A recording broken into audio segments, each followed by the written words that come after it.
ಯಾರ್ಯಾರು ರಾಯರ ಸೇವೆ ಅಂತ ಮಾಡ್ಲಿಕ್ಕೆ ಹೋಗ್ತಾರೋ ಅವರೆಲ್ಲರ ಸೇವೆಯನ್ನ ಕೌಂಟ್ ಮಾಡ್ಕೊಳ್ಳೋದು, ಎಷ್ಟು ಪ್ರದಕ್ಷಿಣೆ ಮಾಡಿದ್ರು, ಎಷ್ಟು ನಮಸ್ಕಾರ ಹಾಕಿದ್ರು, ಇದನ್ನೆಲ್ಲ ನೋಡ್ಕೊಳ್ಳೋ ವ್ಯವಸ್ಥೆ ವಾದೀಂದ್ರ ತೀರ್ಥರದ್ದಂತೆ. ಅದನ್ನು ನೋಡ್ಕೊಳ್ತಾರಂತವ್ರು, ಯಾವಾಗಲೂ ನೋಡ್ತಿರ್ತಾರೆ.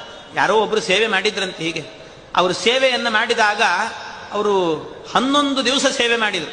ಅವ್ರು ಏನೋ ಅಂದುಕೊಂಡಿದ್ರು ರಾಯರಲ್ಲಿ, ಅಂದ್ಕೊಂಡ್ರೆ ಅದು ಆಗಲೇ ಇಲ್ಲ, ಕೆಲಸವೇ ಕೂಡ್ಲಿಲ್ಲ ಅಂತೆ, ಆಗ್ಲಿಲ್ಲ, ಅಂದ್ಕೊಂಡಿದ್ದಾಗಲಿಲ್ಲ.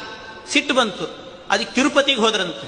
ತಿರುಪತಿಗೆ ಹೋಗಿ ಅಲ್ಲೊಂದು ಪತ್ರ ಬರೆದ್ರಂತೆ, ನಿಮ್ಮ ಶಿಷ್ಯರು ನಿಮ್ಮ ಭಕ್ತರು ರಾಯರ ಸೇವೆ ಮಾಡಿದರೆ ಅನುಗ್ರಹ ಮಾಡ್ತಾರೆ ಅಂತ ಎಲ್ಲರೂ ಹೇಳ್ತಾರೆ, ನಾನು ಸೇವೆ ಮಾಡಿದರೆ ನನಗೆ ಅನುಗ್ರಹ ಮಾಡಿಲ್ಲ, ನಿಮ್ಮ ಭಕ್ತನಿಗೆ ಸ್ವಲ್ಪ ಹೇಳ್ರಿ ಅಂತ ಒಂದು ಪತ್ರ ಬರೆದು ಹುಂಡಿಗೆ ಹಾಕಿದ್ರಂತೆ.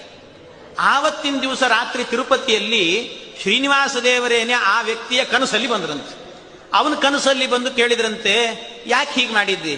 ಅಲ್ಲ, ಮತ್ತೆ ಸೇವೆ ಮಾಡಿದ್ರೆ ನನಗೆ ವರವೇ ಕೊಟ್ಟಿಲ್ಲ ರಾಯರು ಅಂತ. ರಾಯರನ್ನೇ ಕರೆಸಿದ್ರಂತೆ, ಕನಸಲ್ಲೇ ರಾಯರು ಕರೆಸಿದ್ರಂತೆ ಶ್ರೀನಿವಾಸ ದೇವರು, ಬನ್ನಿ ರಾಯರೇ ಅಂತ. ರಾಯರು ಬಂದ್ರಂತೆ.